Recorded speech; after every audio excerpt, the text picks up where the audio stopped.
오늘 제가 잠깐 나누고자 한 건 대표님이 지난번에 저희가 독일에서도 했고 한국에서도 했던 Bring Up International이 추구해야 될 가치에 대해서 저희들이 좀 나누면 좋겠다 했습니다. 왜냐하면 새로운 분들이 계속 오고 또 조직의 전체 흐름을 이해하는데 어떤 가치가 필요하지 않는가 그런 생각이 들어서 우리가 한 번 더 이 가치에 대해서 그동안에 어떻게 우리가 추구해 왔고 또 앞으로 이 가치가 어떻게 우리의 목표가 될 것인지 근데 이런 것에 대해서 좀 나눠달라고 해서 제가 옛날에 했던 것들을 조금 조정해서 다시 한 1시간 정도 나누고 서로 토론하는 시간 갖도록 그렇게 하면 좋겠습니다.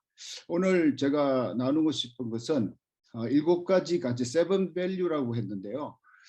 이 밸류가 나오기까지는 2016년에 저희가 독일에서 한 40명의 단체가 모여가지고 대표들이 같이 논의한 것이 있습니다. 그때 난민 사역에 대해서 어떻게 우리가 접근할 것인가 하는 것을 논의하다가 우리가 추구해야 될 가치가 뭔가 거기에 대한 논의가 좀 있었고 그 논의를 종합해서 제가 간단하게 정리를 해보았습니다. 그래서 이 내용은 제 내용이라기보다는 그동안에 우리가 선교를 해오면서 우리가 놓치고 있었던 것들 특히 이제 NGO 사역을 하게 되면 우리가 어떤 전인적인 사역을 할 수 있을까 하는 것에 대한 고민이라고 볼 수 있겠습니다. 그래서 제 책에도 그 마지막 시대의 모략이라는 이 디아스포라 책에도 10장에 제가 그 내용을 약간 간추려서 정리를 했습니다. 혹시 관심 있는 분을 알려주시면 제가 책을 나누도록 하겠습니다. 그래서 오늘 첫 번째 조금 들여다볼 것은 구조에 관한 문제입니다. 첫 번째 구조에 관한 문제인데요. 이 구조가 앞으로 우리가 추구해야 될 구조들이 어떤 게 있을까? 우리 산업시대에는 뭐 우리가 이미 아시는 대로 구조는 이제 하이라키칼한 구조였죠. 제도가 중심이 돼 있고 결정은 이제 우리가 가시적인 판단해서 이것이 가능하다라고 판단되는 아웃컴을 우리가 생각합니다. 그리고 지도력은 탑다운이죠. 위에서부터 아래로 그게 산업시대의 가장 성공적인 모델이라고 말할 수 있겠습니다. 그래서 굉장히 포멀해야 합니다. 그러니까 뭔가 이게 틀이 갖춰져 있어야 되는 그리고 일직선적으로 이렇게 쭉 그냥 일관성 있게 나아가야 되는 스타일이라고 저희가 봤습니다. 그런데 그것이 언제 바뀌냐면은 정보 시대가 도래하면서 우리가 이제 과도 정치와 다국적인 구조로 바뀌게 되고 결정은 더 이상 이제 위에서 아래로 가는 것이 아니라 전략 계획을 팀에 의해서 팀들이 연구해서 발표하고 지금까지 우리가 NGO들이 많이 어쩜 해왔던 방식이 아니냐. 그래서 약간의 융통성도 필요하고 또 다양한 분야 우리도 선교 단체의 성격을 띠면서도 기독교 NGO의 성격을 브링업이 갖고 있기 때문에 우리가 이 영역에서 우리가 어떻게 할 것인지 기독교의 색채가 안 나지만 우리가 추구하는 것은 하나님 나라의 공동체라는 것을 바탕에 두고 있기 때문에 이런 세계관에 관한 이슈들이 우리 공동체 안에도 있을 수 있다. 저는 그렇게 생각합니다. 그래서 세 번째 우리가 들여다볼 수 있는 것이 뭐냐면 협력시대 구조입니다. 이제 지금이 바로 그 시대죠. 그래서 이제 네트워크와 파트너십을 굉장히 추구하고 있고 독일에서 우리 브링업이 아주 긴밀하게 DM계하고 파트너십을 하면서 이제 서유럽의 사람들의 그 생각과 관점을 배우고 또 그것이 교두보가 돼서 아프리카와 중앙아시아 또 중동 이렇게 앞으로 어떻게 협력해 나갈 것인가 하는 그 파트너십에 대한 고민을 지금 하고 있습니다. 여기서 이제 지도력은 탑다운 이런 방식보다도 더 중요한 것은 영향력이 어디 있는가. 영향력의 문제라고 생각하고 있습니다. 그래서 앞으로 리더십은 어떤 영향력을 어떻게 미치는가 여기에 평가가 될 것이라고 보이고 그동안에 우리가 추구해왔던 역할은 이제 공식적인 것에서 좀 더 비공식적 비제도적인 방식으로 간다. 이렇게 저희가 다시 한번 생각해 볼 수 있겠습니다. 그래서 세계관은 더 이상 이제 우리가 추구하는 것이 어떤 가치적인 목적이나 목표라기보다는 어떻게 하면 이 조직과 이 공동체가 더 잘 굴러갈 수 있고 세상이 더 좋아질 수 있을까 하는 그 촉매, 카탈리스트의 역할, 예, 그런 역할, 다른 말로 하면 퍼실리테이터의 역할, 예, 조력자의 역할을 어떻게 할 것인가 하는 것에 달려 있다고 제가 봅니다. 그래서 이런 세 가지 그림을 저희가 비교하면서 불잉업이 추구해야 될 7가지 가치를 다시 한번 저희가 좀 점검해 볼 필요가 있지 않은가, 예, 그런 생각이 듭니다. 그 다음에 이제 보여야 될 건 2가지인데요. 지난번에도 제가 한번 말씀 나눴지만 제가 영국에 한 20몇 년 살면서 옥스팜과 티어 펀드라는 NGO 단체들과 관련이 좀 많이 있었습니다. 우리 동네도 있고 뭐 옥스팜은 유럽에도 지금 확산돼 있고 또 티어 펀드도 마찬가지죠. 근데 옥스팜이 추구하는 그림은 딱 2가지입니다. 첫 번째는 poverty, 가난을 어떻게 해결할 것인가. 그래서 make the poverty history라는 말이 있죠. 그걸 이제 기독교 복음주의 계통에서 운동이 일어났고 비서구 세계 사람들이 기독교가 움직이면서 만들어낸 부호입니다. 그래서 이제 마이카 프로젝트를 해가지고 어떻게 가난을 우리가 대체할 수 있을까. 거기 옥스팜이 개입되어 있고요. 또 옥스팜이 추구하는 가치 중에 하나는 휴먼 라이트, 예, 인권에 관한 것이죠. 그래서 이게 휴먼 라이트의 모든 걸 포용하고 있습니다. 그래서 옥스팜은 이 가난과 휴먼 라이트의 최대 가치로 돼 있어서 여기에 관련된 모든 것을 이제 힘써 섬기고 추구하고, 그러니까 어떤 사람이 옥스팜에 들어와도 이 기관은 파버티와 휴먼 라이트를 추구하는구나, 여기에 금방 있게 인식이 되는 것이죠. 근데 이런 것인가 하면은 이제 티어 펀드는 좀 다릅니다. 티어 펀드의 경우는 4가지 관점을 갖고 좀 있는데요. 여기 보시는 대로 첫 번째는 responding to disaster. 그러니까 1,300만 명이 티어 펀드라는 NGO를 통해서 도움을 받았다는 거죠. 그들의 요구에 부응했다는 것입니다. 우리가 브링업이 필리핀의 바세코 같은데 그들의 필요에 부응하듯이, 예, 클리어하게 디자스터에 부응하고, 2번째는 어떻게 하면 공동체를 개발할 수, 여기에 이제 브링업도 똑같습니다. 브링업도 최고의 목표가 뭐냐면 우리가 구호사역과 교육사역 여러 가지를 통해서 추구하는 결과는 뭐냐면 보다 더 나은 공동체, 예, 그것이 브링업의 지금 미션 스테이트먼트거든요. 네, 그래서 이게 어떻게 하면 걸 디벨롭 할 수 있을까? 여기에 있고, 3번째는 envisioning church. 아주 티어 펀드의 그 옥스팜과 다른 점인데요. 이 티어 펀드는 옥스팜과 달리 미션 파트가 있습니다. 그래서 theological 분과, 그러니까 신학 분과가 있어가지고 이 신학 분과에서 어떻게 하면 그 좀 더 하나님 나라의 차원에서 이 보편성을 가지고 이 공동체 운영할 수 있을까? 그래서 만약에 우리가 배워야 한다면 이 티어 펀드의 envisioning church 이슈를 좀 더 들여다봐야 되지 않을까. 15만 4천 개의 그 로컬 처치에게 비전을 심어주고 같이 협력하고 하는 일을 했다는 거죠. 우리도 브링업 인터내셔널이 기독교 색채를 드러내지 않는 크리스찬 NGO인데 이것이 어떻게 그러면 우리의 그 리소스라고 할 수 있는 교회들을 잘 끌어낼 수 있을까? 그럼에도 불구하고 그 티어 펀드를 좀 연구하면 좋겠습니다. 저도 뭐 연구를 좀 해보겠습니다. 티어 펀드의 지금 신학 분과가 어떻게 움직이고 있는지. 그리고 4번째는 policy change. 근데 이 티어 펀드가 추구하는 것은 거의 300개 이상의 그 로컬이나 국가 조직에 영향력을 미치고 그들의 정책을 바꾸게 했다는 것입니다. 사실은 브링업 같은 데도 한국 안에 있는 여러 조직들과 같이 일을 지금 하고 있지 않습니까? 그리고 현장에서는 선교사님들이 지역 조직들과 같이 일을 하고 있는데 브링업이 추구하는 그 가치를 그들에게 심어줘서 그 사회가 어떻게 변하게 할 수 있을까?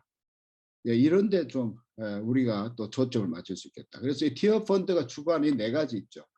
이 4가지 방향의 브링업 인터내셔널의 가치들이 잘 녹여 들어갈 수 있지 않을까 하는 생각을 오늘 제가 좀 미리 보면서 고민을 했습니다.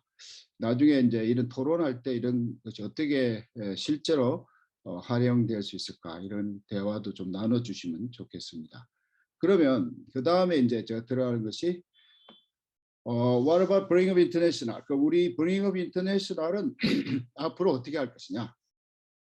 어떤 관점을 가지고 계속 이 문제를 해결해 나갈 수 있을까? 저희가 생각할 때 이제 7가지 가치가 있다고 봅니다. 첫 번째는 유연성이고요. 예, flexibility, 유연하게 접근하는. 두 번째 협력, collaboration. 세 번째는 적정한가 하는 문제, relevancy. 네 번째는 상호 연대, inclusion. 다섯 번째는 이제 투명성, transparency 이슈가 있고요.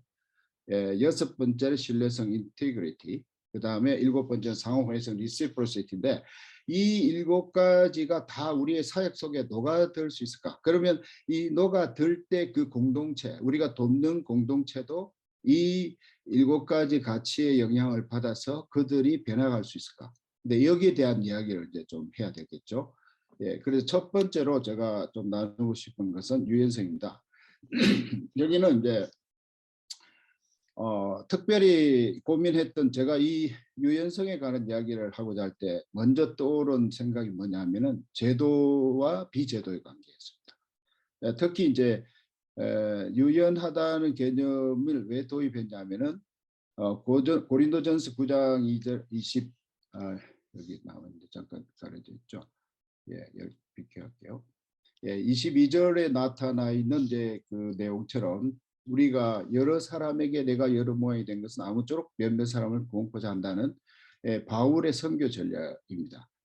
예, 우리가 이제 지위 고하 남녀노소를 구분하지 않고 어떻게 하면 한 사람이라도 하나님께로 인도할 수 있을까?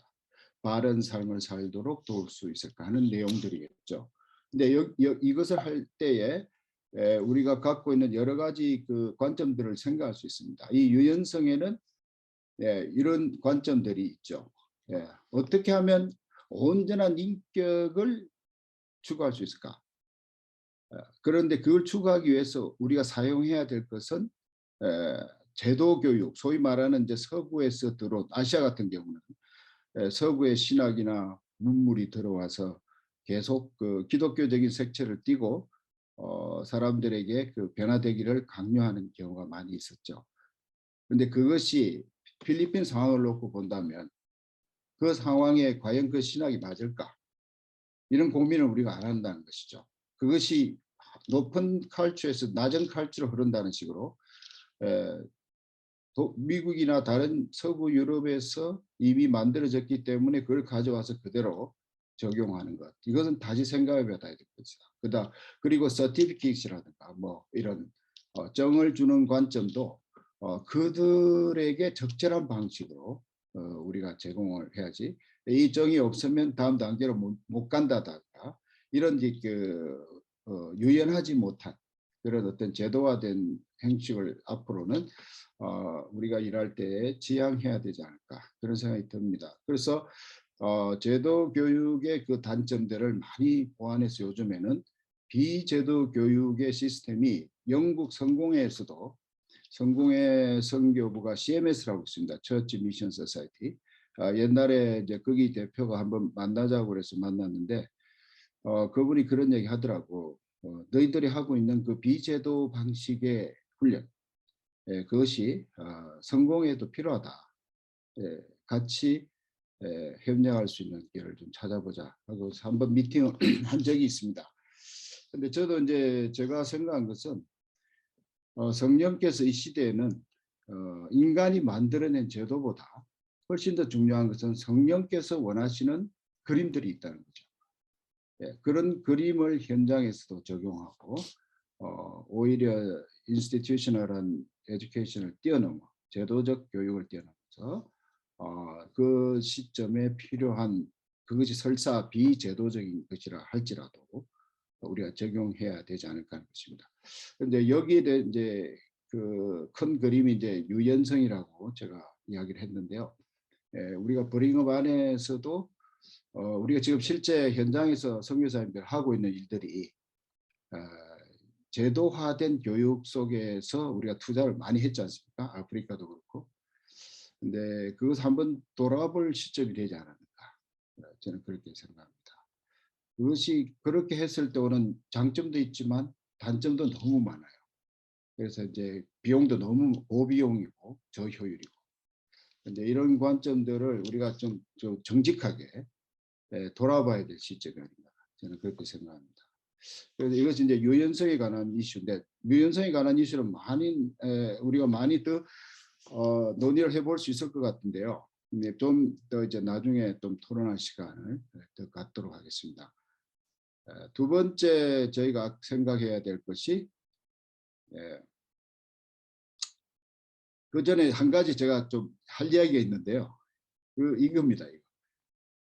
지난번에 그 한국에서 오랫동안 제가 몇 년 전부터 이걸 알고 있었는데요. 이게 뭐냐면은 이제 웨인박스라고 인터넷이 아니고 인트라넷 교육 장비, 소위 말해서 비제도적인 교육 장비입니다. 그래서 지난번에 이제 이경욱 선교사님하고 또 이분 정인화라는 이 대표하고 저하고 또 같이 만나서 잠깐 이제 교제를 한 적이 있는데요. 제가 왜 이것을 소개하냐면은 이것은 제도 교육 안에서 쓸 수 있는 것이 아니라 비제도 교육에서 사용할 수 있는 인트라넷이라는 박스입니다. 이 하나만 있으면 산속에서도 교육을 할 수 있습니다. 이 한 개에 한 100명 정도 학생들이 단말기를 가지고 컴퓨터를 볼 수 있다는 것이죠.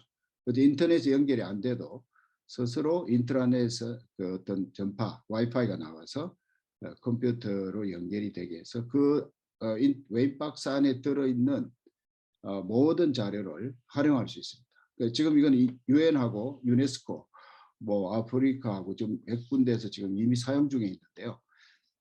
제 생각에는 우리도 앞으로 이제 브링업이 교육 영역에 대해서도 좀 투자를 하고 해야 된다면 이런 박스 하나만 있어도 우리가 브링업의 내용들을 나눌 수 있습니다.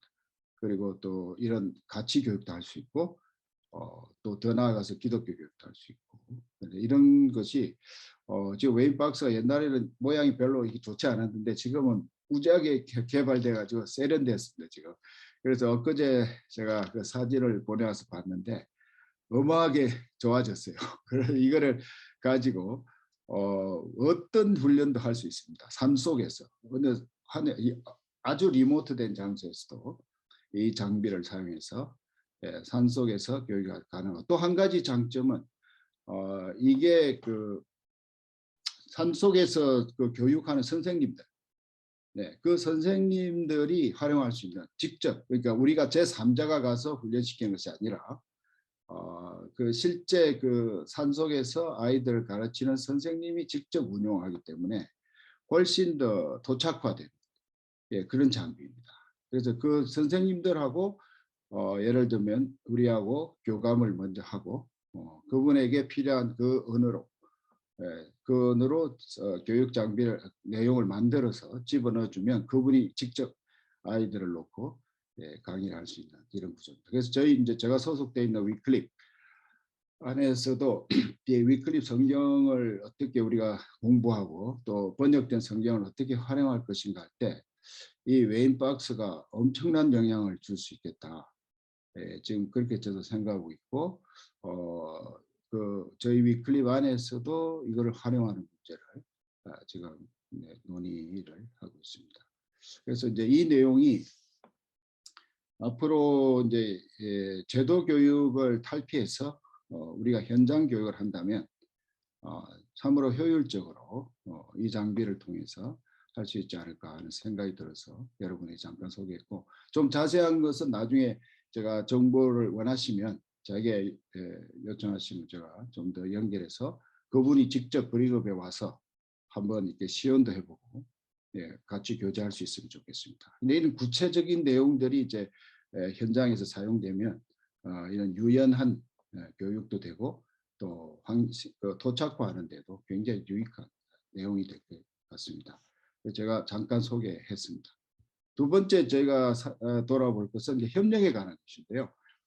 뭐 협력은 옛날 제가 이제 70년, 80년, 90년대 제가 유럽에 나와서 또 서구 선교사들과 이렇게 대화할 때 들었던 얘기가 뭐냐면 특별히 한국 선교사들이 잘 협력을 못한다. 서로 협력을 하지 않는다. 뭐 이런 얘기를 많이 하더라고요. 아프리카에서. 그래서 이제 자기 영역이 있다 보니까 서로 이제 부딪히기도 하고 그랬겠죠. 그런데 지금은 그런 얘기는 전부 사라졌습니다.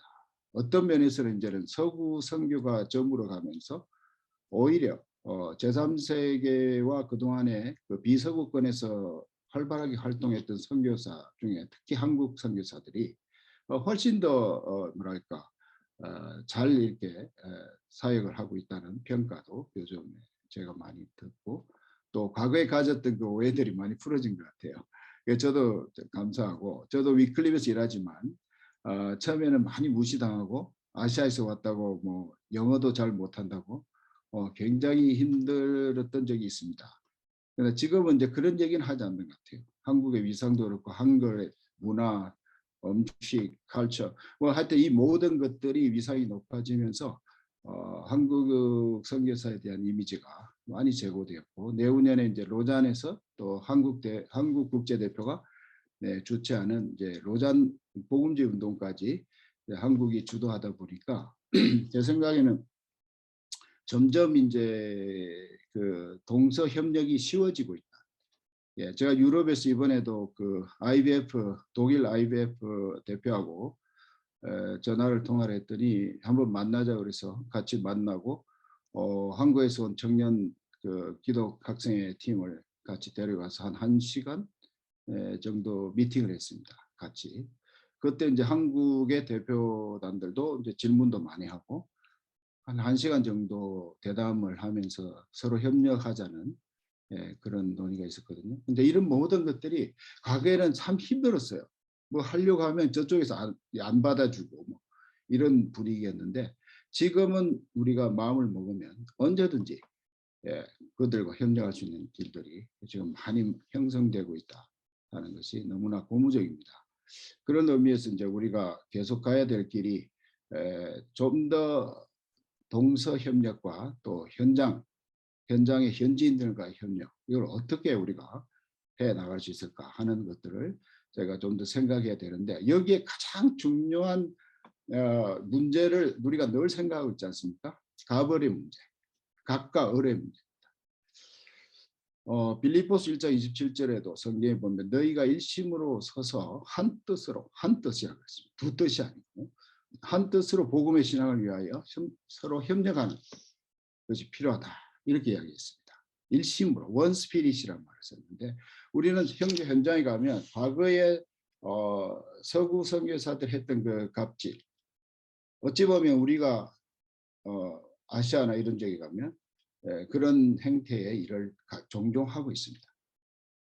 근데 이걸 깨부수는 일이 굉장히 중요한데 그것이 깨지지 않으면 협력 관계는 아니고 주종 관계, 여전히 주종 관계에 머물러갈 수 있고 또 한 가지는 또 신학도 이런 주종의 신학, 소위 말하는 이제 식민 신학이죠.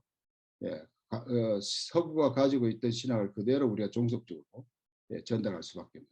그러나 2019년인가 돌아가신 앤드루 월스 같은 그 선교 신학자는 이제는 도착과 신학, 자기 신학을 할 때가 왔다. 그래서 그때 강의할 때 그분이 저에게도 그런 이야기 했죠. 한국 사람은 한국 신학을 해라. 그게 뭔지는 모르지만 그걸 추구하는 것이 옳다. 독일의 칼바르트를 따라갈 일이 없다. 이런 얘기를 하는 거죠. 저도 100% 동의하고 과거에 있었던 한국의 그 민중신학이라든가 또 동학과 실학과 연결되는 이런 그 사상적 관점들 이런 것들을 저희가 연구할 필요가 있듯이 현장에도 그 현장에 맞는 신학이 있다는 것입니다. 이제 이 내용에 대해서 제가 제 책에도 좀 썼지만은 저희가 지금 가장 그 어려운 것이 항상 그 주종 관계, 가벌 관계, 영어로 말하면 asymmetrical한 관계, 기울어진 운동장이라는 거죠. 그걸 어떻게 평평하게 시메트리컬하게 만들 것인가 하는 것이 우리의 가치 중에 하나가 돼요. 그런데 콜래보레이션이라는 개념이 그런 이퀄한 가치 속에서 일해야 된다 하는 것이죠.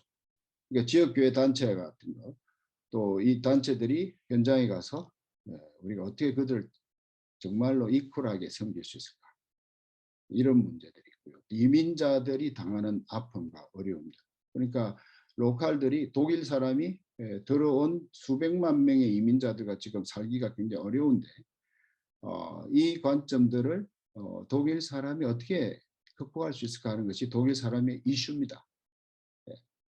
저희가 이제 같이 이제 독일 목회자들하고 대화해 보면 신학의 수준이 다른데 어떻게 같이 일하냐, 뭐 이런 얘기도 해요. 특히 아프리카에서 온 목회자들이 독일에 정착하면 이분들은 거의 고등학교 나오고 약간 성경을 아는 정도. 그런데 독일에서 대학을 나오고 신학교를 나온 이 유수한 그 학자 같은 목회자들이 그들을 볼 때는 이거는 목회자가 아닌 거죠. 그러니까 이 부분에 대해서 너무너무 이제 뭐랄까 무시한다 그럴까, 아니면 뭐 자기들의 논리로 보면 그 무시하는 게 정당한 거죠. 왜냐하면 모르는 사람이 목사를 한다니까. 네, 이런 관점으로 지금 대립돼 있습니다.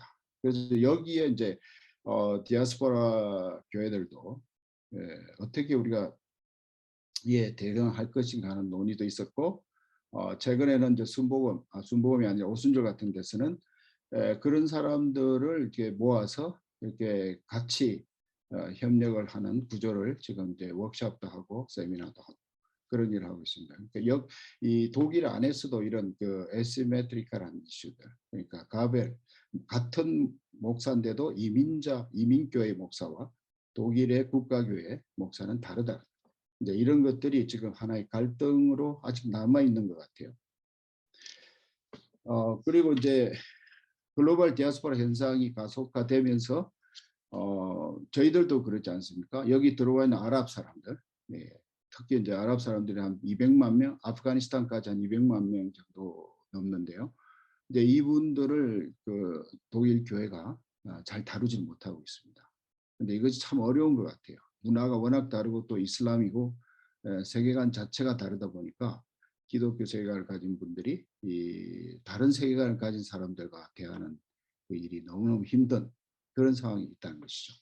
그러나 그럼에도 불구하고 하나님은 한 뜻으로 복음의 신앙을 위하여 협력하라 이렇게 하셨기 때문에 지금 이란 교회라든가 또 뭐 한인교회를 포함해서 다양한 교회들, 네팔 교회, 뭐 여기 나와 있는 타밀 교회, 여러 교회들이 모자이크라는 그런 공동체를 꾸며가지고 모자이크 처치 속에서 일을 하기도 합니다. 그런데 이런 것들을 우리가 어떻게 하면 협력할 수 있을까 하는 이슈들이에요. 전부. 그러니까 우리가 현장에 나갔을 때 늘 느끼는 것이 로컬 처치들, 로컬 그리스도인들과도 협력을 해야 되고, 이 세 가지 단계를 제가 잠깐 여러분에게 보여주고 싶은데, 네, 여기 보면 이제 어떻게 하면 우리가 하나님과의 관계를 잘 할 수 있을까 하는 것은 이제 개인적인 문제고, 두 번째는 우리 주위에 있는 로컬 바디들, 그러니까 로컬 바디라는 것은 로컬 처치 교회들 있죠. 또 다른 이민 교회들. 내가 섬기고 있는 그 선교지 사람도 있지만 그 선교지 사람 주변의 조직들, 이런 조직들, 다른 NGO들 어떻게 같이 협력하고 섬길 것인가에 대한 눈이 열려야 된다. 저는 그렇게 생각하고, 세 번째는 이제 하나님 나라의 차원에서 킹덤 레벨에서 우리가 이런 일을 할 때 다른 지역은 어떻게 하고 있을까? 네, 엊그제 저한테 누가 연락이 와가지고 한국의 이랜드의 아시아 미션에서 독일의 다민족 교회들이 어떻게 활동하고 있는지 자료를 좀 보내달라고 왔더라고요. 그래서 제가 자료를 쭉 조사해 보니까 현재 독일에서 일어나고 있는 일들이 모자이크 처치 해가지고 다양한 이민 교회들이 모여서 하나의 교회를 구성하고 있습니다. 그래서 모자이크 키르크라고 그러는데, 그 다음에 이제 인터내셔널 처치 펠로십이라고 해서 ICF 조직이 독일 안에서 또 국제 예배를 같이 이제 다민족이 모여서 하고 있고, 그 다음에 독일에서는 호프눔 도이칠란드라 해가지고 이 독일 안에 들어온 이민자들을 이제 홈처치식으로 독일 전역에 흩어져 있습니다. 이 조직들이 모여서 하나님 앞에 예배하고 있고, 그 다음에 CLW를 해가지고 프라이 크리센 게마인데 본이라 해서 본 지역에 있는 또 다민족들이 그런 모임을 이루고 있습니다. 그리고 뉴 라이프 처치, 하이델베르, 제가 살고 있는 그 하이델베르그도 있습니다만 이 뉴 라이프가 또 전국에 흩어져 있습니다. 그래서 이 조직들이 또 다민족들, 다국적이 모여서 예배하고 있고, 그 다음에 이제 오순절 같은 데는 이제 BFP라 해가지고 오순절 계통의 이제 그 하나님의 성회,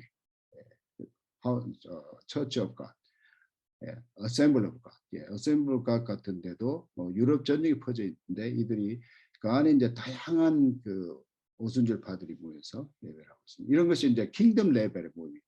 그러니까 우리가 일하고 있는 지역 주변에 어떤 조직들이 일을 하고 있는지 이걸 끊임없이 보면서 그들과 협력하고 하는 것도 중요합니다. 저도 이번에 이제 독일 전역과 프랑스와 스위스를 돌면서 라브리하고도 이번에 좀 이야기를 했고, 그 다음에 이제 DM계는 물론이고, 그 다음에 독일 IDF하고도 대화를 했고, 그 다음 베를린에 있는 그 동일단체 해커라는 단체하고도 대화를 하고, 또 독일에 일찍 들어왔던 CMI라는 단체에서 UBF라고 이런 단체들하고도 지금 대화를 진행 중에 있습니다. 그러니까 이런 글로벌 레벨의 콜래보레이션이 결국 우리가 가야 될 길인데 이것들 앞으로 어떻게 할 것인가. 이제 브링업도 가용한 단체, 특히 이제 통일 문제를 다루는 게 베를린에 있는 그런 조직들은 또 브링업이 같이 이야기도 할 수 있을 것입니다. 네, 이런 레벨, 세 레벨에 관한 이야기를 좀 했고요. 그래서 지난번에 우리 워크샵 할 때, DM계에서 워크샵 할 때 브링업은 협력하는 방식을 어떻게 할 것인가 하는 워크샵 할 때 한 팀이 이렇게 했습니다. 정보 전달과 그 정보 전달을 교회 후원자들에게 하고 그 후원자들이 프로그램 개발하고 뭐 이런 걸 하고 현지 사역자를 접촉하는 정보를 얻고, 그리고 이런 것들이 이제 후원 및 단기 프로그램을 이제 열어서 풀어가고 현장에 가서 현장 필요를 다시 피드백 받고 그것이 브링업이 다시 조합해서 이것을 이제 순환하는 방식으로 우리는 협력을 하면 좋겠다는 도표를 만든 적이 있습니다. 저도 이게 참 우리들이 깊이 생각하면서 어떻게 브링업이 계속해서 이런 협력 관계를 순환적으로 풀어갈 것인지 고민하는 그런 시간이었다고 생각합니다. 그 다음에는 이제 또 한 가지는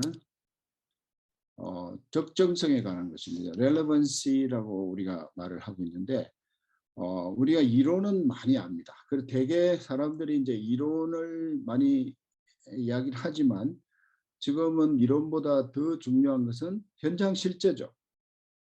그 이론이 현장에서 전혀 먹히지 않으면 의미가 없다는 것입니다. 옛날에는 신학자들이나 이론가들, 설교가들 굉장히 리스펙트를 했죠. 그런데 제가 연구에서 공부하고 또 같은 학자들과 이런 대화를 해보면 실제 경험에 적용되지 않은 이론은 점점점 뭐랄까 탁상공론 같은 생각이 들더라고요. 그리고 많은 사람들이 그렇게 이야기합니다. 그래서 그걸 이제 프랙티셔너 포커스로 가야 된다. 우리가 현장에서 리플렉티브 반추해보고 그걸 다시 적용해보고 하는 이런 이론가가 아닌 삶 속에서의 실천가가 더 필요하지, 선교 현장에서는 이론가만 가지고는 실제가 없다는 것을 이제 많이 저희가 파악을 했습니다. 그래서 고린도전서 10장 24절에도 우리가 바울이 늘 이야기하지만 누구든지 자기 유익을 묻지 말고 남의 유익을 봐라. 그러니까 내 것을 추구하다 보면 마이 킹덤은 생기겠지만 그러나 그 열매는 없는 거죠. 그러나 내가 남의 유익을 생각하고 그 관점을 들여다보기 시작하면은 나도 유익해지는, 바울이 아마 그런 그 비밀을 깨달았지 않았나 그런 생각이 듭니다. 아낌없이 자기를 내주는 것이 자기가 망하는 것이 아니라 오히려 자기도 흥하는. 그러니까 선교 현장에서 선교를 잘하시는 분들을 보면 그분이 행복해 보일 때가 있죠. 왜냐하면은 아낌없이 주었는데 성경의 원리는 그 나눠준 사람에게 더 많은 행복을 하나님 주시는 거죠. 내면의 행복, 내적인 행복. 우리가 가진 것은 없지만 외향적으로 우리가 뭐 프로퍼티라든가 자산이라든가 뭐 브링업도 거의 그런 게 없지 않습니까? 네, 이런 것들을 우리가 내 것이라고 주장하는 그 순간에 모든 것이 무너지는 것이죠. 자기 유익, 이건 내 거야. 우리가 소위 이제 전문용 우스갯소리입니다만 내 나발이라는 말을 쓰는데 저도 가끔 그런 걸 씁니다. 왜냐하면 하도 마이 킹덤을 이야기하는 사람이 너무 많아요. 이건 내 영역이다. 이렇게 이야기하니까 하나님 나라에 내 영역이 있을까? 그건 다 하나님 것이죠. 아니면 마이 킹덤이죠. 자기 거죠. 근데 이런 것들이 우리가 굉장히 도전이 됩니다. 그래서 적정성을 이야기할 때 현장에 필요한 것이 뭐냐 하는 것이 굉장히 중요하다. 그런 생각을 제가 많이 하게 됐고, 이 적정성에는 여기 나타나 있듯이 appropriateness라는 말 우리가 많이 쓰는데, 옛날에는 이 말을 우리가 그 contextualization 이런 말을 썼죠. 상황화. 그런데 이 상황화라는 것이 서구 신학적 관점을 가진 사람들에게서 나온 것 같아요. 그러니까 상황화는 여전히 외부자의 시각입니다. 저도 이제 상황화라는 것을 많이 선교학에서 쓰기 때문에 저도 강의도 하고 설명도 했지만, 요즘에 느끼는 것은 이 상황화는 외부자의 시각에서 나온 단어다. 그럼 내부자의 관점은 뭐냐? appropriateness라는 거죠. 내부자가 볼 때 이게 자기에게 편해야 되는 거죠. 적절해야 되는 거죠. 근데 우리는 그 적정성을 외부자의 시각에서 늘 보호합니다. 그래서 이제 다른 용어로 하면 뭐 우리가 그 뭐라 그러죠? 에틱 포인트 오브 뷰라고 그러나요? 네, 에틱과 에믹의 관계를 이야기하고 있지 않습니까? 외부자의 시각에서 늘 난민을 보고, 외부자의 시각에서 그 현지인을 보고, 이들이 이게 필요할 것이다. 자기가 가상하는 거죠. 이제 이 방식을 내려놓자. 네, 외부자 유익이 아니다. 에틱과 에믹의 관계가 아닌 그들의 실제 내부자, 그들이 뭘 원하는가 하는 것에 대한 관점이 중요하다. 그들의 유익함. 현지 그걸 통해서 현지에서 멀티플리케이션이 일어나야 돼요. 자가 생산이 정식이 일어나야 되는 거죠. 교회도 그렇지 않습니까? 스스로 자가 정식해야지 한국 교회의 지교회, 뭐 영 무슨 교회, 무슨 사 무슨 교회, 아프리카의 무슨 지교회, 뭐 웨일즈의 무슨 교회의 무슨 선교관, 뭐 이런 식으로 이름을 붙이는 경우가 많거든요. 근데 그런 것들을 이제 지양해야 된다는 것입니다. 그것이 이제 적정성으로 가는 지름길이죠. 그래서 우리가 이런 논의를 할 때 늘 브링업도, 뭐 저도 마찬가지입니다만, 제가 성경을 번역하고 그 아제르바이잔이라는 나라의 그 사람들을 위해서 성경을 번역할 때 내 관점과 내 신학을 가지고 번역하면 그분들은 읽지를 못하죠. 읽을 때 이해가 안 되는 것입니다. 단어나 모든 면에서 내 신학과 사상이 그 속에 들어가기 때문에 그건 의미가 없다는 거죠. 그래서 현지인들을 불러서 그들에게 이 번역의 내용을 읽게 합니다. 1년 내내 그 내용을 나눕니다. 그러면 그들이 읽으면서 도대체 이게 당신이 뭘 뜻하는지 모르겠다. 그러면 당신들이 원하는 게 뭐냐? 이걸 물어보는 거죠. 그런데 예를 들면 이런 겁니다. 그 아제르바이잔 말에는 하나님이라는 개념이 알라가 있고 탄느가 있고 페르페리자르라는 말이 있어요.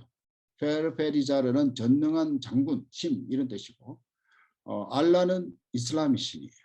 그런데 우리가 이분들은 크리스찬들이기 때문에 알라에 대한 터부가 있어서 알라는 안 씁니다. 그런데 전능한 장군의 신, 뭐 군사, 제너럴이라는 의미도 있거든요. 근데 그건 또 아니잖아요. 그래서 이제 계속 대화를 하다 보니까 그들이 갖고 있는 탄느라는 신이 있어요. 오랫동안 자기들이 믿어왔던 토속적인 신의 이름이 탄느입니다. 탄느. 그런데 이 탄느가 자세히 보면은 터키 말이 한국말하고 유사성이 높아서 그런지 우리나라의 당군, 당거리, 탄느 이런 식으로 변해가거든요. 그러니까 우리하고 뿌리가 너무 깊은 거예요. 이 아제르바이잔 터키 말이. 그래서 이제 결국 우리는 이제 타르를 쓰게 됐습니다. 근데 이렇게 그들이 원하는 용어, 이제 이거는 신학적 이제 깊은 고찰을 해야 되겠지만 도대체 그 단어란 뜻이 삼위일체의 의미가 있는가? 뭐 아니면 그 뜻 속에 무슨 자기들의 그 뭐랄까 자연신의 개념이 있는가? 뭐 이런 것도 우리가 다 검토해야 되지만 일단 그들이 원하는 개념이 뭔가를 파악하는 작업. 이것이 이제 적정성에 관한 이슈라고 보입니다. 그래서 참 좀 어렵긴 하지만 어떻게 하면은 현지인들에게 가장 합당한 방식의 사역과 용어와 또 그런 문화를 창출할 수 있을까? 그들 내부에 이미 갖고 있는 신의 어떤 그 신적인 존재에 대한 의미들이 다 있거든요. 하나님은 그 속에 심었다고 하셨습니다. 선교사가 오기 전에 이미 거기에 하나님은 가 계셨던 거죠. 우리는 선교사가 가서 그 이교도를 개종한다는 생각을 서구적인 상식을 많이 갖고 있는데 사실은 그렇지 않습니다. 하나님은 이 천지를 창조하실 때부터 모든 민족에게 창세기 10장 이후에 나누는 70인족으로 그 분류될 때 그때 이미 하나님도 함께 계신 거죠. 근데 우리는 착각하는 게 선교사들이 내가 가야 거기 복음이 마치 하나님이 존재하시는 것처럼 그건 아니야.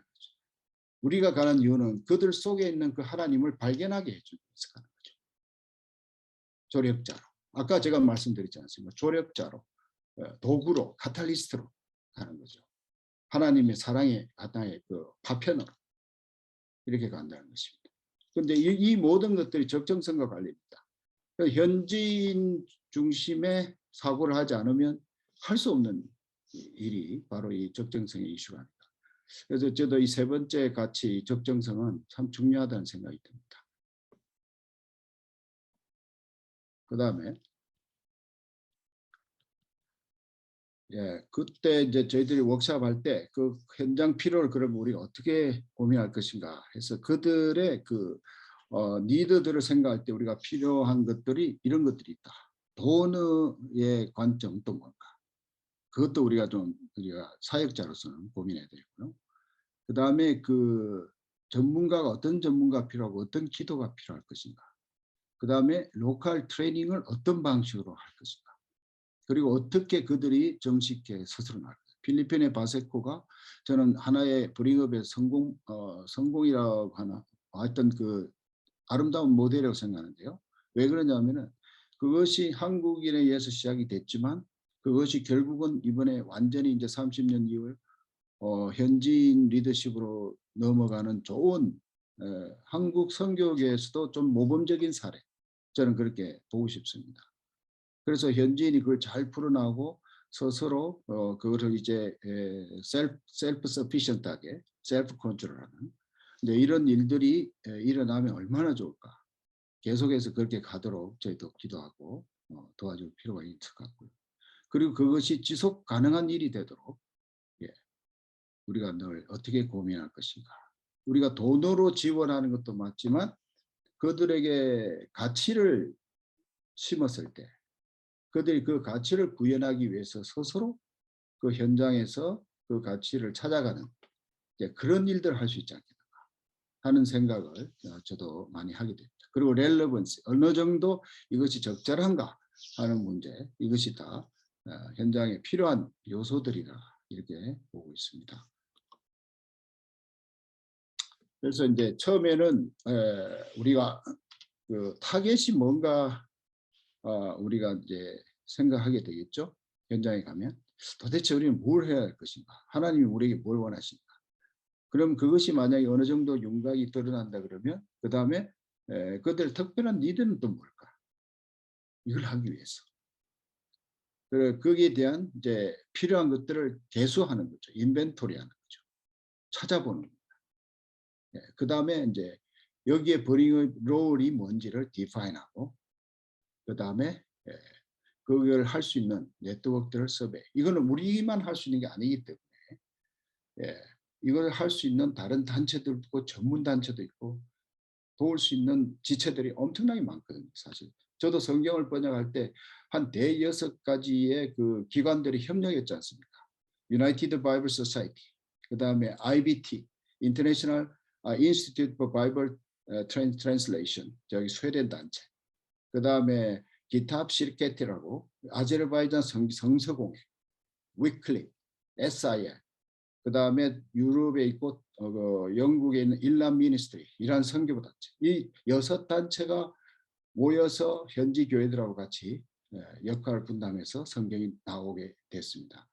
그러니까 이런 것들을 서베이하고 내가 할 수 있는 롤을 찾는 것, 이런 것들이 이제 앞으로 브링업이 또 해야 될 일이겠죠. 다 할 수는 없습니다.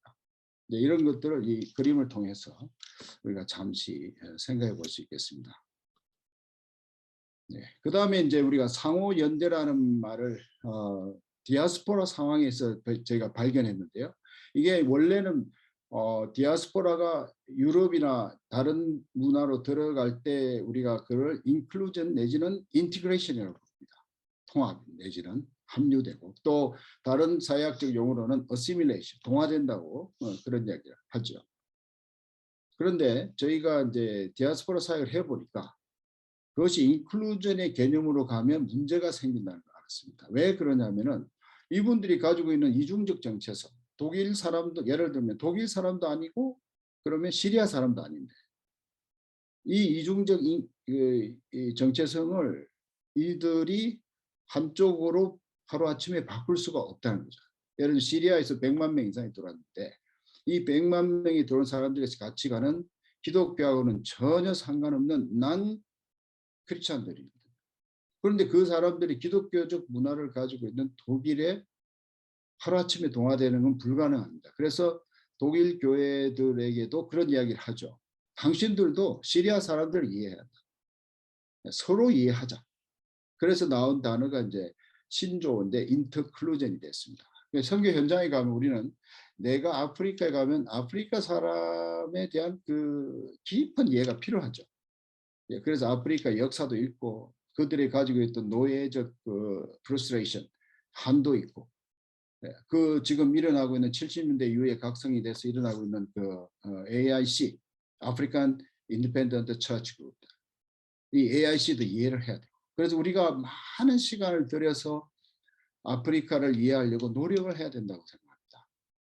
대신에 아프리카 사람들도 우리 선교사들을 이해하고 도대체 한국에서 온 선교사들은 어떤 사람들인가, 그걸 알려주기 위해서 최대한 노력을 하고, 예를 들면 이런 거죠. 그래서 인터클루전이라는 개념은 상호 협력하고 상호 배우는, 이제 그래서 형제가 연합하여 동감하며 어찌 그리 선하고 아름다운가 하는 이 개념이 성경에 있듯이 시편 133편의 1절처럼 우리가 좀 더 동화되기 위해서, 서로 동화되기 위해서 어떻게 살아야 할 것인가 하는 것에 대한 지금 각성을 지금 말하고 있습니다. 근데 여기에 이제 구조적인 그 단어들이 몇 가지가 있는데, 이런 거죠.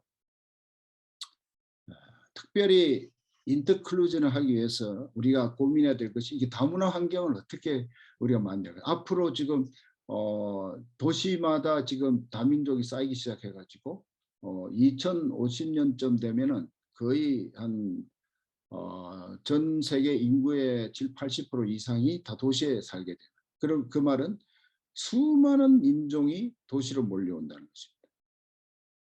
어반 미니스트리가 일어나는 거죠. 그리고 저희 같은 경우도 유럽에서 성경을 번역한 예가 2000년 초에는 한 70개 정도가 유럽에서 번역이 진행이 됐습니다. 그 미전도 종족 번역이. 그래서 추상컨대 미전도 종족이 유럽에는 한 500개? 500개 어느 권 이상이 들어와 있다. 네, 그렇게 지금은 아마 더 늘어난 것 같습니다. 계속해서 지금 들어오기 때문에 이런 현상들을 통해서 볼 때 우리가 어떻게 이 다문화 환경에 적응할 수 있는 일들, 그리고 어디를 가도 이제는 외국인이 낯설지 않고 함께 살아야 되는, 그러니까 이 다문화 환경에 대한 연구와 고민, 지금 그러니까 브링업도 우리가 지금 고민해야 될 것은 이 다문화 환경 속에서의 디아스포라 미니스트리를 어떻게 할 것인가 하는 개념도 우리가 계속해서 지속적으로 지금 훈련해 나가야 될 것 같고, 그 다음에 그들의 종교, 종교에 대한 이해, 그 다음에 그들의 문화에 대한 이해, 어떻게 하면 쌍방 학습할 인터랙티브 러닝, 여기에 이제 저희 단체 위클립 같은 경우에도 연구하는 한 한국 형제가 있는데, 그 내용이 뭐냐 하면은 동시에 한 다중 학습을 어떻게 할 수 있을까? 한 테이블에 앉아 있는 아이들이 예를 들면 5, 6, 7, 8 종류 다른 종류가 있다는 거죠. 언어가 다르단 말입니다. 그러면 그런 다중 학습을 어떻게 동시에 할 수 있을까 하는 것에 대한 지금 최근 연구와 발표를 계속 하고 있는데 나중에 그 자료나 그분이 한번 브링업에도 한번 그 사례 발표를 할 수 있으면 좋을 것 같습니다. 네, 이런 일들이 지금 일어나고 있고 그 다음에 인종을 어떻게 우리가 만나보지 못했던 수많은 다양한 인종들을 우리가 그들의 세계관을 이해하고 그들의 또 가지고 있는 가치관을 이해하는 이런 것들이 계속해서 인터클루전의 영역 속에서 다뤄져야 되지 않을까 그런 생각이 듭니다. 여기에 대해서 종교 간 대화도 있고 그 다음에 이제 컨텍츄얼라이제이션에서 상황화 이슈도 이 안에 들어있다고 보고 특별히 이제 종교 간 대화에서 가장 중요한 것은 이제 이슬람과의 대화인데요. 특히 기독교는 이슬람과의 변정적 그 논쟁이 심하기 때문에 여기에 대한 좀 우리가 약간의 대비가 필요하지 않는가. 이제 이걸 어떻게 할 것인가는 계속해서 지금 그 옥스퍼드에 있는 그 무슬림 이슬람 크리스천 이슬람 연구소에서도 굉장히 많은 지금 고민들을 하고 있더라고요. 근데 그에 대한 자료들이 많이 지금 나오고 있습니다. 그래서 앞으로 우리가 이 인터클루전 상호 대화를 하기 위해서 필요한 이슈들이 뭔지 고민해 나가야 되지 않을까 싶습니다. 여기 상호 연대라고 할 때 우리가 몇 가지 포인트는 크리스찬들 가운데 관계에 대해서도 좀 서로 고민을 해야 될 것이고 두 번째는 난 크리스찬들과 난 처치 피플들과의 관계 그리고 이민교회와 호스트 교회의 관계 이런 것들이 큰 세 가지 카테고리로 되어 있다. 저는 그렇게 보고 있습니다. 그래서 우리가 선교 현장에 가면 대개 이 세 카테고리가 있는 거죠. 기독교인들 사이에 그 어떻게 연대를 이룰 것인가 하는 이슈가 하나 떠오르고 하나는 이제 비기독교인들 사이에 우리가 어떻게 관계를 맺을지 그리고 호스트 교회와 또 이민 교회 관계. 저희가 이제 지난 30년 동안 유럽에 살면서 제가 가장 어려웠던 게 이 문제였습니다. 호스트 앤 마이그런트 처치 릴레이션십이었어요. 저도 이런 모임에도 많이 가고 영국, 독일, 프랑스 이런 목회자들과도 대화를 좀 해봤지만은 그 갭이 너무 크다는 거. 그래서 이들이 정말 하나님의 교회는 하나라는 개념을 갖고 있는가 질문이 나올 정도예요. 독일 교회의 특징은 German Church and Others. 그러니까 독일 교회가 아니면 모두 다 남입니다. 그렇게 인식하고 있습니다. 독일 교회의 교회론이 그렇습니다. 그렇기 때문에 이민자의 교회는 교회가 아니고 그냥 others예요. 남이에요. 타자입니다. 제가 이제 글을 쓰다가 이제 그런 자료를 보니까 정말 깜짝 놀랄 정도로 어떻게 독일 교회의 교회관이 이 정도밖에 안 될까? 그게 지금 제게는 굉장히 충격이었습니다. 근데 이런 관점이 있다는 거 조금 이해를 해주시면 좋겠고 어떻게 우리도 너무 한국에 들어온 이민자들, 이민교회들 지금 당장 여러분들이 겪고 있는 주위의 이민교회들과 또 주종교회들, 호스트 처치들과의 관계들을 아마 생각해 보시면 좋겠습니다. 그렇죠. 이 인터컬처 이슈는 제가 볼 때 몇 가지를 우리가 생각해 볼 수 있는 한 번 더 이제 공부하는 의미에서 잠깐 제가 나누면 인터클루전 하기 위해서 우리는 몇 가지 방식이 있는데 그 중에는 어시밀레이션이라는 동화 방식이 있고 아말가메이션이라고 완전히 흡수되는 그 속에 녹여 들어가는 방식이 있고 그 다음에 인티그레이션은 그 뭐랄까 긍정적으로 통합되는 방식이죠. 이것이 이제 그 사회 속에 받아들여지는 과정이 이제 있다는 거죠.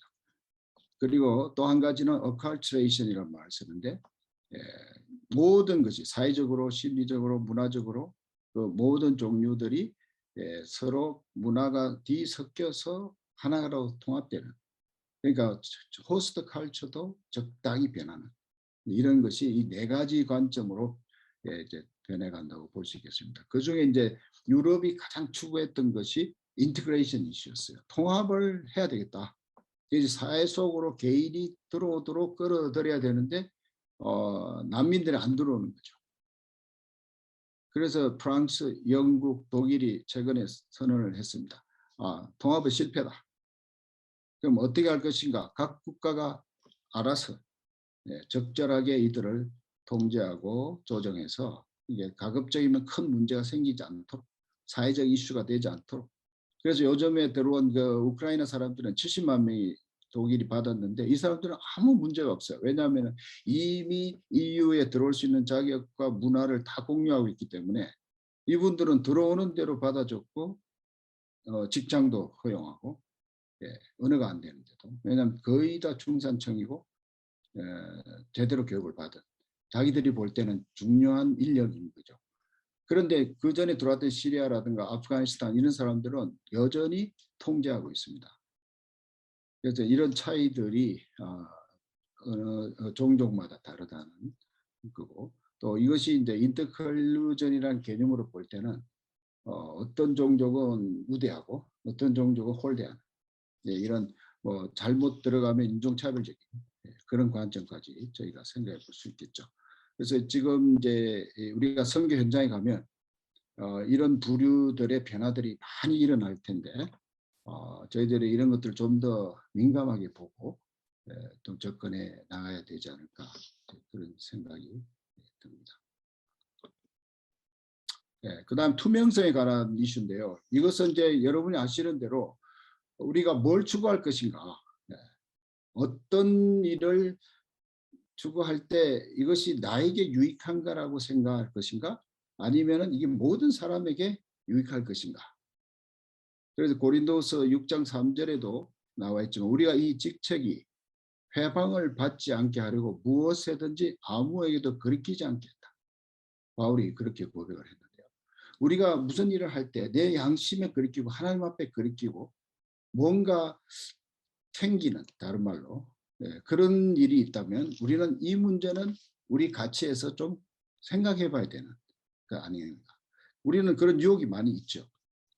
아까 제가 말씀드린 대로 뭐 사역 방식에 대해서도 우리가 많은 고민을 하고 있습니다. 근데 이 사역을 열린 사역 방식이냐 아니면 나를 중심으로 한 또 우리 가족을 중심으로 한 사역 방식이냐, 그리고 현지 동력자 현지인들은 우리가 어떻게 할 것이냐, 그들을 적당히 그냥 우리와 협력할 수 있는 사람 정도로만 키울 것인가, 이런 이제 갈등들이 우리 속에 늘 일어나고 있거든요. 이제 이런 갈등들이 모두 이 투명성과 관련돼 있다. 물론 돈 문제도 마찬가지입니다. 저도 이제 뭐 선교사로 지내면서 가장 어려운 부분이 이게 돈에 관한 이슈인데 누구도 돈에 자유롭지 않죠. 저도 마찬가지입니다. 그러나 이제 우리는 성경 번역을 하다 보니까 거의 이 프로젝트 개념이 없어요. 연필하고 종이만 있으면 되니까. 그러니까 제가 큰 프로젝트를 해본 적이 없습니다. 근데 그런 것들이 뭐라고 할까? 제게는 인간적으로 보면 굉장히 좀 힘든, 더구나 유럽에서 사회를 하면서 재정의 문제에 넉넉한 사람은 아무도 없죠. 저 같은 경우도 그렇고. 그런데 그런 면에서 지금도 하나님이 많이 이 재정 문제나 이런 데 대해서 저를 많이 다루셨어요. 요즘엔 조금 이제 나이가 들고 은퇴할 나이가 되니까 뭐 돈이 그다지 필요하지도 않고 조금 자유로운 느낌이 들긴 하는데 그렇다고 뭐 돈 주면 안 받겠습니까 제가. 그런데 하여간에 제 마음속에는 이런 문제들이 늘 있는데 모든 사회학자들이나 또 이런 관계된 분들이 이런 재정 이슈에 대해서 투명하지 않는, 더구나 정말 이런 우리가 하나님 나라의 일을 추구할 때 우리에게 오는 여러 가지 아픔들이 유혹들이 또 있습니다. 그래서 이제 이런 문제에 대해서 저희들이 좀 더 열린 자세로 고민하고 나가야 되지 않겠나 저는 그렇게 생각이 들고요. 좀 더 이런 논의들은 저희들에서 앞으로 할 수 있을 것 같습니다. 현재 투명성이라고 이야기할 때 우리가 닫힌 상황에서 열린 자리로 나가는 것이 투명성이고, 어떤 목적지향적이라기보다는 함께 잘하는 방향으로 열어주는 것, 그리고 가르치는 것이 아니라 조력하는 것, 현지가 잘하도록 옆에서 세우는 것, 그리고 또 가르치다기보다는 오히려 배운다는 자세, 그리고 교육하는 것에서 멘토링을 하는 방식으로, 그리고 말하는 것 자세에서 리스닝, 듣는 자세로. 근데 이 모든 가치들이 투명성 안에 녹아 있다고 저는 생각합니다. 우리가 열려 있다면 이 모든 것들을 할 수 있다. 저는 그런 생각이 드는 거죠. 이 투명성은 하고 싶은 걸 내려놓는 일, 턴다운. 그리고 내면의 그 모티베이션, 동기를 점검하는. 그리고 자기의 생각을 내어놓는, 보여주는 거죠. 그리고 그 과정을, 이벤트보다도 더 중요한 것은 과정을 중요시해야 한다. 그 다음에 디시전 메이킹에도 어떻게 해서 이 문제가 결정되었는가를 드러낼 수 있도록, 그리고 파트너십에서도 공평하게, 그리고 현지인을 not missionary pet, 선교사의 애완동물처럼 그렇게 취급당하지 않도록, 그 다음에 accountability, 책무 관계를 서로 질 수 있기를 바라고, 재정의 이슈도 마찬가지입니다. 이 모든 이 카테고리가 투명성에 들어있다는 것이죠. 저도 이런 과정들을 늘 마음에 품고, 리더는 투명해야 된다. 그리고 리더는 누가 봐도 저 사람 항상 일관성이 있고 무엇을 생각하고 있다, 이런 것을 이해하도록 열어놔야 되지 않을까. 그것이 이제 제가 지금까지 저도 경험하면서 느낀 것들입니다. 그 다음에 신뢰성인데요. 인테그리티 이슈는 성경의 누가복음에 보면 이제 이 중요한 이슈들이 있습니다. 그리스도가 고난을 받고 제3일에 죽은 자 가운데서 살아날 것과, 또 그의 이름으로 죄사함을 얻게 한 회개가 예루살렘으로부터 시작해요 모든 족속에 전파될 것이 기록되었는데, 이 내용이 뭐냐면은 내 가치, 내 킹덤, 그리고 하나님의 가치와 하나님의 킹덤이 충돌한다는 것입니다. 그래서 그것이 하나님의 가치로 옮겨갈 때 신뢰가 회복된다. 네, 그 얘기입니다. 이 신뢰성을 갖기 위해서는 내 킹덤을 버리고 늘 그분의 온전한 복음을 위해서 내가 항상 드려지고 손해보고 희생하고 해야 된다는 것입니다. 그래서 이 온전한 복음은 복음의 선포뿐만 아니라 실천의 영역에서도 두 가지가 동일하게 일어나야 되고, 하나님 나라의 성장과 확장이 일어나지 않으면 이거는 신뢰성이 기본적으로 선교단체로서 또 선교사로서 이슈가 있다. 저는 그렇게 생각합니다. 이런 그 공공복음과 책무, 동기의 순수성, 뭐 이런 것들이 신뢰성을 유지하는 데 아주 중요한 부분이고, 또 특히 기독교 단체는 이 신뢰성, 인티그리티가 깨져서 망가진 단체들이 얼마나 많습니까? 특히 이제 NGO 중에도 제가 잘 아는 뭐 몇 가지 NGO가 있는데 다 이슈가 생겨서 한 번씩 무너졌죠. 지금도 그렇고. 이제 이런 것들을 볼 때 정말 어렵구나 이거. 우리가 하나님 나라에 대한 분명한 생각이 없으면 결국은 무너지는구나. 그걸 제가 지난 한 30년 동안 사역하면서 목격한 내용들. 저희 이제 책무의 사례, 특히 이제 하나님 나라를 위해서 산다는 것에 대한 그 책무, 그 책임성, 그게 저희 단체에서 좀 고민했던 것 중에 하나 있습니다. 그게 뭐냐면은 전략과 전술의 차이에 관한 이야기인데요. 조금 어려울 수도 있습니다만, 뭐 영어로 말하면 리절트 베이스냐, 프로세스 베이스냐.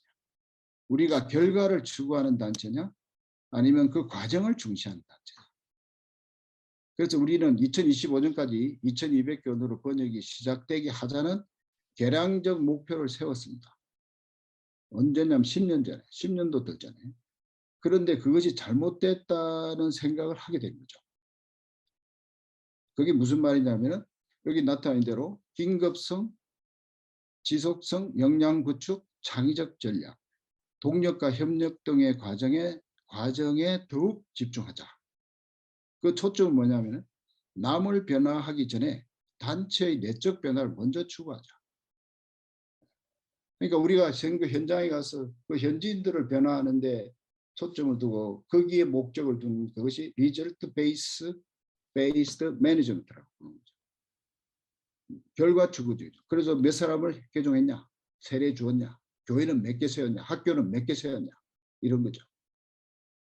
그 우리도 그렇죠. 2200개 남은 언어 중에 2025년까지 성경 번역이 다 되게 하자. 이게 우리의 구호였습니다. 그런데 그거를 바꿨어요. 최근에. 왜 바꿨냐.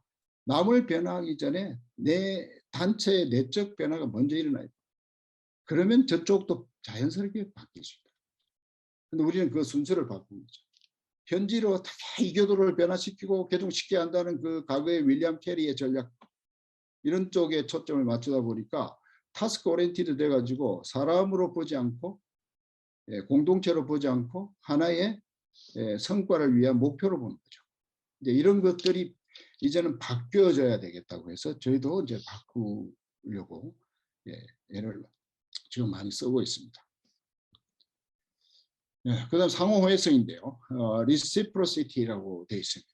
그래서 우리는 지금까지 어떤 단체를 추구할 때 단체 멤버가 중요하냐, 그 멤버들의 구성원과 성장과 이런 것을 우리가 초점을 맞출 것이냐, 아니면 그것을 뛰어넘어서 글로벌 커뮤니티가 자라게 할 것인가.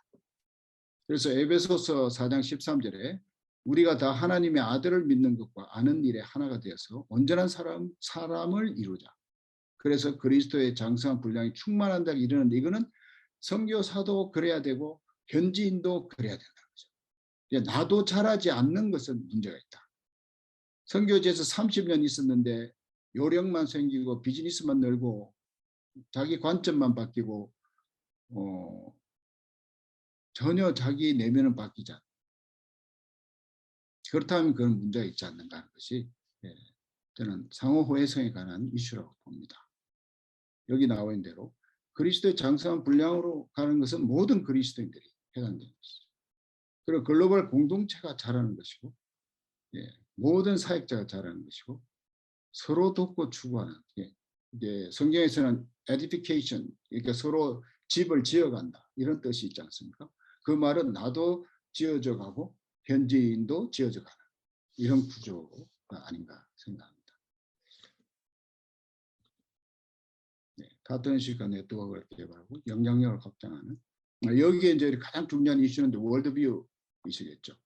우리의 행위를 결정하는 것은 가치인데, 오늘 우리가 가치를 지금 나누고 있는데, 가치가 형성이 되지 않으면 자연스럽게 행위가 나오지 않고, 그 가치는 우리의 믿는 바와 세계관에 있는데, 이 세계관이 준비가 제대로 되지 않으면 결국은 우리 가치도, 지금 제가 아무리 7개의 가치를 설명해도 내 세계관이 바뀌어있지 않는데 그 가치를 수용하기는 어려운 거죠.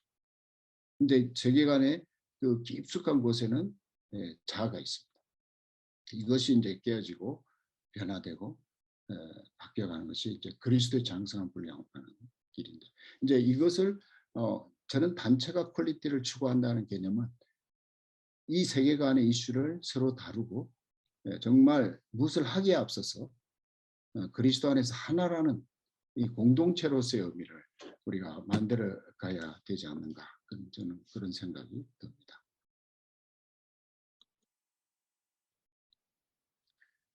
지금 브링업 같은 경우는 액션 플랜들이 나오기 위해서는 각 지역에서 그 엔드 스테이트먼트, 그러니까 뭘 할 것인가를 목적 스테이트먼트가 분명히 나와야 될 거, 사명문이. 그리고 이제 그것이 나오기 위해서는 이제 코어 밸류가 무엇인가를 이해를 해도 오늘 같이 한 그 7가지 가치들에게 부합되는가. 그래서 그 부합된 것을 가지고 우리가 최종적으로 브링업이 해야 할 일은 아까 말씀드린 대로 더 나은 공동체를 만드는, 그것이 브링업의 그 스테이트먼트에 나와 있더라고요. 그래서 이 액션과 코어와 미션 스테이트먼트가 같이 돌면서 앞으로 나아가야 되지 않는가 생각이 듭니다.